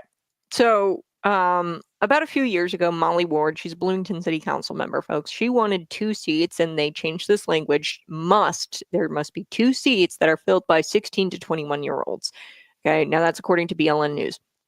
The current PSCRB, the Public Safety Citizens Review Board, they wanted a language change. As she said, let's change that word must to may. Okay, so that way, if non-youth want to join the board, then we can fill the spots that we need in order to hold meetings, folks. Okay, they can't even hold meetings because they don't have anybody. So Molly Ward, she opposed the language change. She was joined by, of course, Cody Hendricks. Now, folks, remember, he's running for mayor. This board does so much good, and it's so important. We're talking about officer conduct here, okay? And complaints lodged against our police department. This is important stuff. And this is an independent board. Their work is important. And these people who voted against this language change, they could care less if the board is meeting or if they have quorum. Michael Hurt had detailed, according to BLN News, all of the unsuccessful attempts to recruit the youth over the past 2.5 years. So I guess they had 2 youths on the board, but they didn't show up to meetings, and they were there for about a year. And at one point, Molly Ward claimed that her husband, during the meeting, would recruit for them, and that Cody Hendricks would do the same with his boyfriend, husband, I don't know if he's married, Eric Hansen, who serves on the McLean County Board, by the way. Total conflict of interest. It's weird that you've got multiple. Corey Byrne, Abby Scott, she's running for Bloomington City Council as well. You've got Crystal Lapel, who's running for Normal Township, and she serves on the McLean County Board. There's multiple conflicts of interest there. But, I highly doubt your husband. I highly doubt your significant other, especially not being paid by the government and not, doing this in official capacity, is going to be able to recruit. For 2.5 years, they've been trying to recruit youth. The youth are busy being kids. Okay, I don't know what the hell is wrong with Democrats and that they want kids to serve in government. And we're talking minors. Okay, I don't mind youth. Or young adults. Okay, 18, 21, 22, 25. I'm 25. I don't mind adults being involved in politics or in government. They're kids. Okay, they're 16 years old. Of course, they want to hang out with their friends and not go to a board meeting. And specifically this board, they see some crazy stuff, I'm sure, about officer conduct. So there were 5 members, and take note of these 5 members who voted to not change the language from may to must. Okay, take note. The PCRB will have to continue with their problems of not being able to meet, getting quorum. Jenna Kearns, John Dannenberger, Cody Hendricks, take out a pen, folks. Cody Hendricks, Molly Ward, and Tom Crumpler. And they feel like these kids should be on the board. Feelings don't matter. Facts are kids, and they're going to want to go to the movies. They're going to want to do music and sports because they're kids. Okay, they don't want to go to this board where they're going to have to listen to abuse by police officers. Like, what kid wants to deal with that? They're making them grow up way too fast. And this isn't just Bloomington, and I'll get to that here in just a second, but they can't find kids on the board. Let's just change it to may. If you can find kids, great, but let's change it to may so that way we don't have this quorum problem. So to these 5, the work of the board isn't important enough to make sure that they have the ability to hold meetings. Okay. They just literally spat in the faces of the people who serve on the PRC and spat in the faces of you who utilize this board. So look, common sense plays zero role in governing in Bloomington and in the state of Illinois. There is no common sense anymore. They all govern by feelings, and it might feel good to have kids on the board, but the reality is they're kids. And remember, Cody Hendricks wants to be mayor, and he wants kids on this board. That is weird in and of itself, but also the fact that we can't recruit kids and we can't get kids to be on the board. And he voted, hey, we're not changing the language to make it to where, we just have somebody on the board so that way they can continue to meet. BLN News, Michael Mosley was sworn into office to represent Ward 2. He has shown some common sense by voting against this cabal. Michael Mosley voted against it. Meanwhile, not replacing Jenna Kearns and Tom Crumpler this go around with common sense candidates. There are candidates running for those wards, Ben Zimmerman and Roger Bedecker. I think I'm saying that correctly. Not replacing these individuals who want to govern with feelings. It might feel good to have a youth on this board, but what actually works and what is the reality is a totally different conversation we need to have. I want to talk about this in relation to the Youth Advisory Board. So DCFS, they have what's called a Youth Advisory Board. And it's like a subsection of DCFS, the Illinois Department of Children and Family Services. And essentially, this is like a little lobbyist group of 14 to 21-year-olds. And I'm going to get to this here a little bit later. But members of this DCFS Youth Advisory Board, children, they worked at lobbying for legislation. And I'll tell you what they lobbied for. And this will be proof that kids should not be in government in this kind of capacity. Okay. Now, learning about it, reading about policy, being engaged, totally for that. Actually serving and making decisions? No. Okay. This DCFS Youth Advisory Board pushed for certain legislation, and you're going to hear about this and you're going to be like, yeah, no, kids should not probably be in charge of lobbying their legislators and making actual legislation because they're kids and they don't have the capacity in their brains to make good decisions yet. So we'll be right back. You're listening to Conservative Cat. All right. Hey, you're listening to Conservative Cat on Cities 92.9. Smash that like button. Total Republican conservative talk, always hung up on sex. I don't know what you're talking about, sex. I don't know what I talked about that involved sex just recently. I'm not sure what story you're talking about, but chopping off wee-wees and things like that with the kids. Yeah, I'm talking about Democrats and how they think that kids are able to make decisions regarding their their genitalia and removing it at the age of 12, 13, 14. Democrats, leftists, they think that kids are capable of making those life-altering decisions. Although we don't allow children to buy alcohol, we don't allow children to get tattoos. That's what I'm talking about here, because we're talking about youth, the Youth Advisory Board, the youth on the Public Safety Citizens Review Board in Bloomington. Now, the Youth Advisory Board for DCFS, I'm going to get to this. This is the legislation that they pushed, okay, the Youth Advisory Board for lawmakers, and it passed, by the way. So the legislation requires that youth in care, in foster care, have a hair care plan, which accounts for their, quote, racial, cultural, gender, and religious or other identities. Okay, so what this means is that the foster care parent is obligated to create with the caseworker a hair care plan. Okay, now I don't know about you, but my mom and dad, if I wanted to change my hair when I was a kid, they said no, okay, because it costed a lot of money. And if I wanted to dye my hair purple because I was a kid and I liked the color purple, I wasn't making rational decisions, right? I would have dyed my hair every week. Okay. Gets kind of expensive. It's a mandate now because of the Youth Advisory Board lobbying their legislators over this.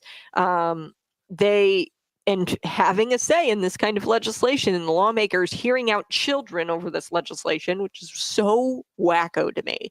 They're 14, damn it. Like, you're going to listen to some 14-year-olds about legislation? Like, that's just so, it's so backwards. It's so messed up. They're 14-year-old kids, and you're going to listen to them about legislation. Crafting legislation and making decisions with taxpayer dime. Okay, so the hair care plan paid for by your tax dollars, by the way, because the foster parents, they can't afford $200 dreads or beads or whatever that they put in the kids' hair. It's expensive. Okay, and if the foster parents, and of course it removes the foster parents' autonomy over, and nobody's going to want to foster children if they're constant requirements. Okay.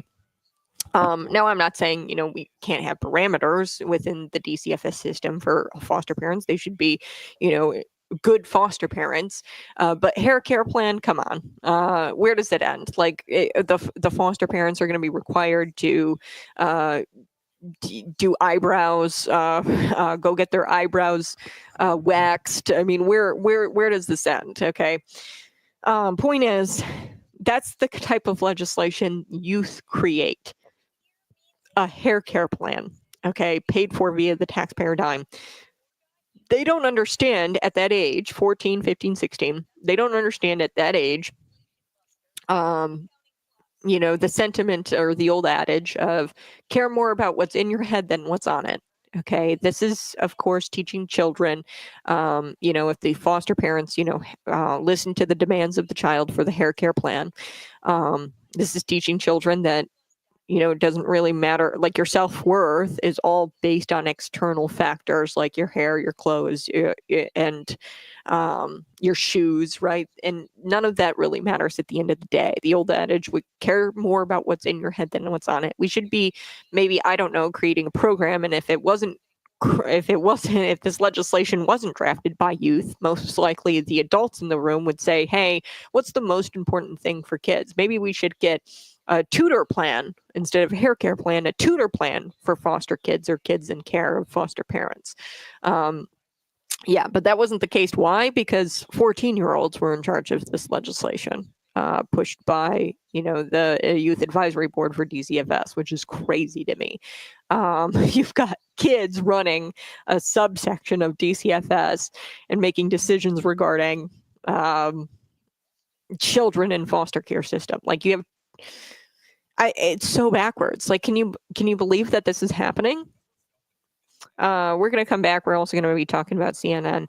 They're coping over the fact that, Big Balls, the Big Balls guy, he's the autist. I don't know if they're autistic, but they're like coders that Elon hired. They're young guys, but they're all of age, by the way. Okay. They're like 19 to 26. Okay.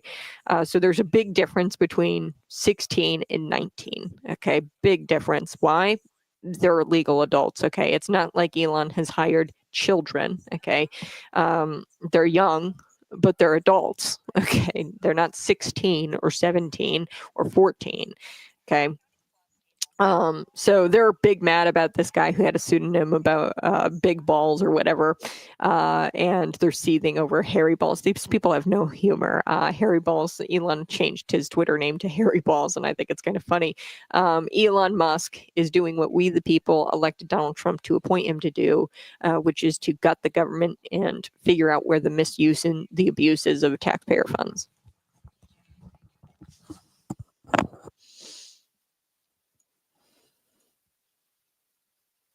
Yeah, it's kind of funny. The left, like, they're all big mad about Elon Musk hiring these young kids, but these are young kids, and young kids, I don't want to call them kids. They're young adults. So he's hiring people who are like 19 to 26. Nobody younger or nobody older than 26 is on this team, where they've been tasked to, conduct 15-minute interviews with federal employees to determine if they're doing a good job and what their job is, and then they're going to cut them if they're not doing a good job for the American taxpayer, and to find, the waste and abuse of taxpayer funds, right? This group of young adults, there's a big difference, and I love how the left screams at the sky about Elon hiring these young people, and they say that they don't have experience, but in the same breath, they do this kind of crap with DCFS, the Youth Advisory Board, 14 to 21-year-olds on this, okay?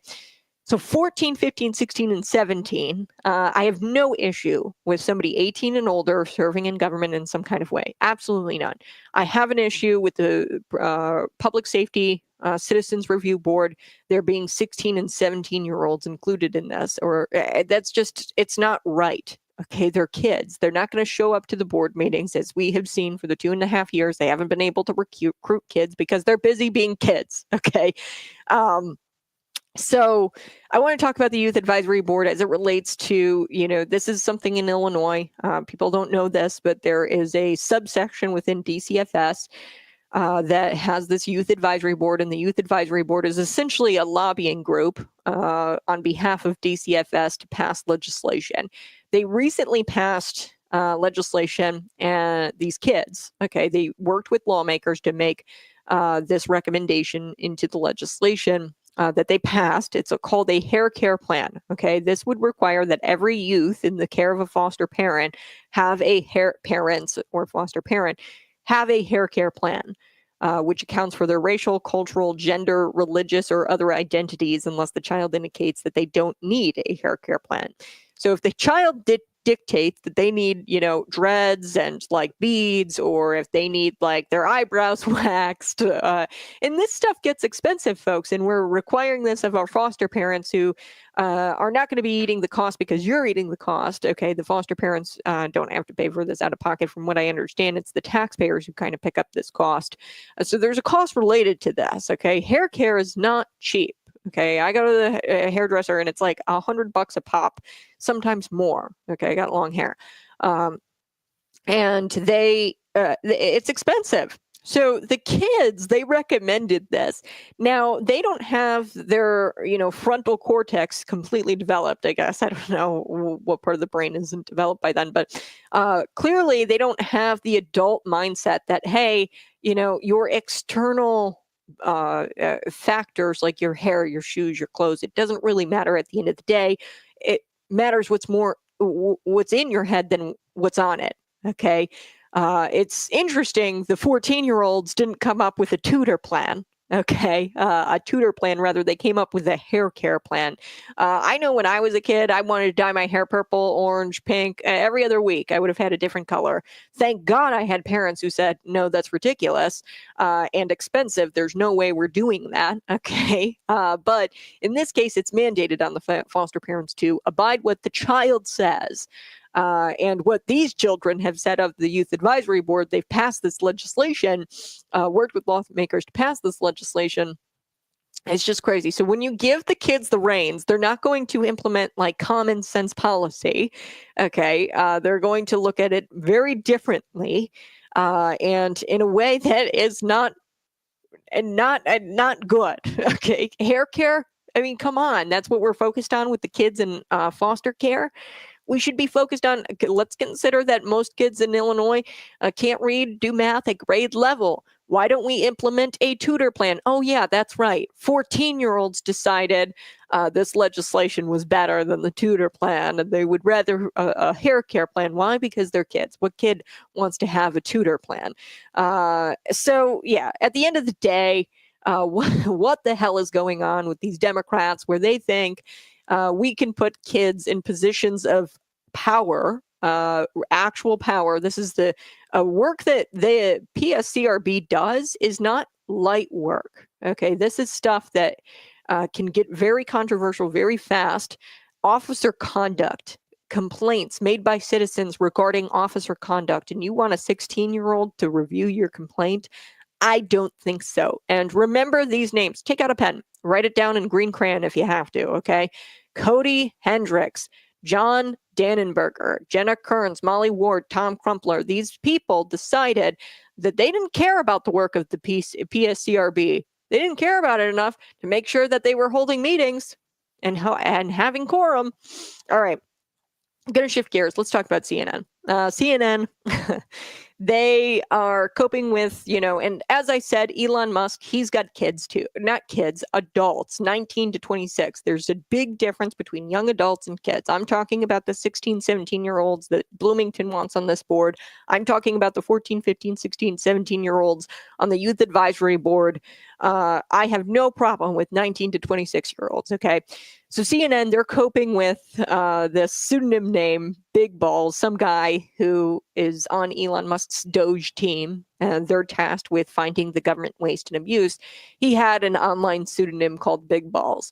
And Elon Musk, he changed his Twitter name to kind of troll the media and to get the media to call him Harry Balls. He changed his name to Harry Balls, okay? Elon Musk is doing what we, the people, elected Donald Trump to appoint Elon Musk did. This is not anything crazy. Donald Trump said he was going to appoint Elon Musk to Doge before he was elected. Democrats are in their feelings about it, of course. They're saying that, oh my gosh, big balls and hairy balls, like, there's just no experience. They have no experience to be conducting this kind of work. And of course, CNN, they said that Elon isn't being transparent and he's not providing evidence that there are wasteful things going on, that there's fraud going on and abuse going on. So CNN, Kate Bolduan, I think is her name, she tried to say that there is no evidence, and Scott Jennings just shut her down. Look, just because you don't believe the evidence, Kate, doesn't mean that it doesn't exist, because guess what? You could just easily go to the X page, the official page of Doge, and every single day they're posting stories about fraud, the numbers of where the money has been going and what they cut.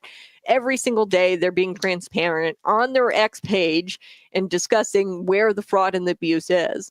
So we're going to be right back. I'm going to play that clip here next on Conservative Cat Cities 92.9.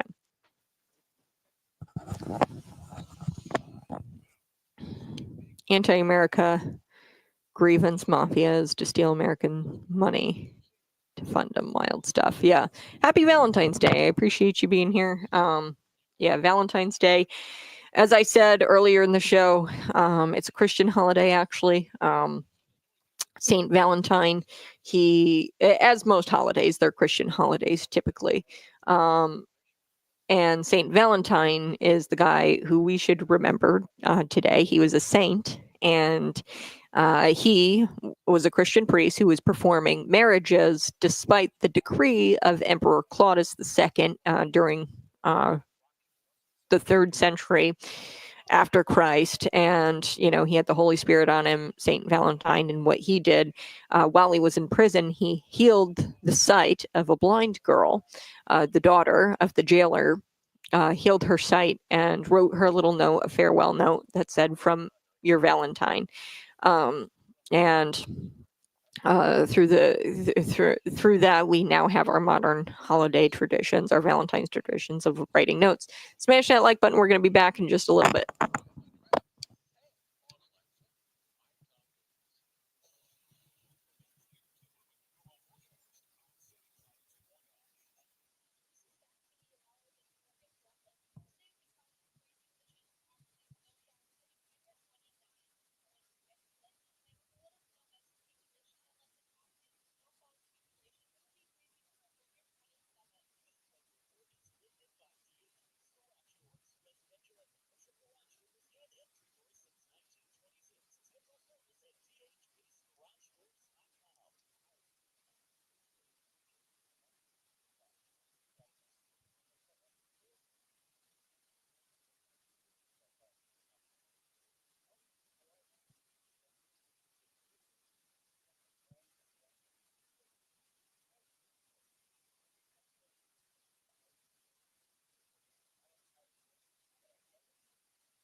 Hey, go ahead and smash that like button, share this out with your friends.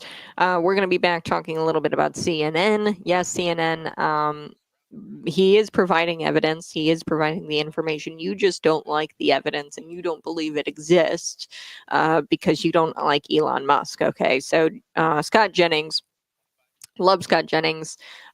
He, points this out. Hey, he is providing evidence. He is providing data about stuff that's being sent overseas. The millions of dollars, I forget how many millions were sent to Gaza for condoms. But every single day, Doge comes out with something on their X account, practically almost every single day, about the abuse and the misuse of taxpayer funds. And then they publish it, and then they publish the numbers of the abuse. And, Scott Jennings, he points this out to his colleague on CNN. And I love Scott Jennings. And, I'm glad that he's on CNN. He's the only voice of reason on the program. So let's take a listen to this. Here we go. Oh boy, Scott Jennings, he's got a colleague here who's not convinced that the X page is real, I guess, the Doge X page where it lays out the abuses and the misuses of taxpayer funds. Every single day, Doge comes out with, how many millions is going over here, how many millions went over here. The millions and millions of dollars that went over to Gaza for condoms, okay, or the millions of dollars that went to Ecuador for drag show workshops, okay. So they've been posting this on their X page, so there is evidence. Take a listen to CNN here. She's fighting with Scott Jennings about how he hasn't been transparent, Elon Musk, in finding the fraud, waste, and abuse. Take a look. What did you think of that press conference, Scott? Well, look, Elon Musk, who doesn't need to do this, has, he could be doing anything else. He's got companies. He's the richest guy in the world. Well, people don't need to do this. It's not like has decided to give his own time to a government of a country that he loves, that has given him all this opportunity. I take him at his word that he wants to be transparent, that he invites transparency. Obviously, everybody in the English-speaking world media is looking into him every single day. I would have no fear if I were him about Congress. He hasn't been asking questions and looking into it. I think they are. The definition of it is he's not been on the front end of this so far. He's not been transparent. I mean, there may be. They are making routine announcements about the things they are finding, and they are inviting questions about the things they are finding every single day. But by definition, he's not being transparent. They're not providing data for the things that they say they have found evidence of. They just aren't. The White House has provided. You can make announcements, and he also did admit that he actually. So you just don't believe it. I mean, they are providing information. You just choose not to believe that it's true. I don't think anyone should just believe that it's true. Do you think that people have taken kickbacks of tens of millions of dollars from USAID? Here's what I think. Do you believe that? I think every year. No, but don't accuse me of just like. I'm just asking you. Do you believe that there is any level of fraud, waste, fraud, and abuse in the government? No, that's not what you're asking me, and I'm going to ask the question. Don't accuse me of just like. And so, if you believe that, do you believe that it's possible that they are finding and producing information about it? Of course, that wasn't my question. My question was, by definition, they're not being transparent. They can continue to be successful. What do you want them to do? Provide data if they're provide data that they have found people. Everyone would want to know if someone has received kickbacks to the tune of tens of millions. I don't disagree with you. I love the idea of data. I love the announcements. I love them putting out regular reports of what they're doing. Have not. And I love the idea of Congress also bringing them up to report to Congress on what they're finding, because ultimately Congress needs to be engaged in this as well. I have no problem. Okay, so here's the thing. I get that the media does this. They accuse conservatives of not providing information, but they never provide proof either. The media says no proof, and it's not unlike how they consider fact-checking to be, and it's not unlike how they consider fact-checking to not be, this nitpicking that they do over adjectives used to describe waste, fraud, and abuse that is being uncovered, okay? They'll fact-check, but it's really like nitpicking, okay? They say no proof. It's just like they're fact-checking, nitpicking crap that they pull. Democrats believe that there's a coup going on, and they believe that the young adults that Elon Musk has hired, they are going to be, stealing your personal data and abusing and accessing your personal data, that they're going to hack into the Treasury. And they make these claims all the time, but they've never been asked to provide any evidence of that on CNN. Okay, they've never been asked to provide evidence of the coup that's going on. Of course not. They've never been asked that. And the Democrats, they, threatened the courts up to and including sending people to protest outside of judges' houses, by the way.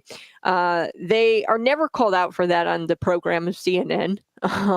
And, JD Vance and Elon, they say, oh, this court, it's a dumb decision, or this, is an activist judge. And if they say that, then, constitutional crisis, right?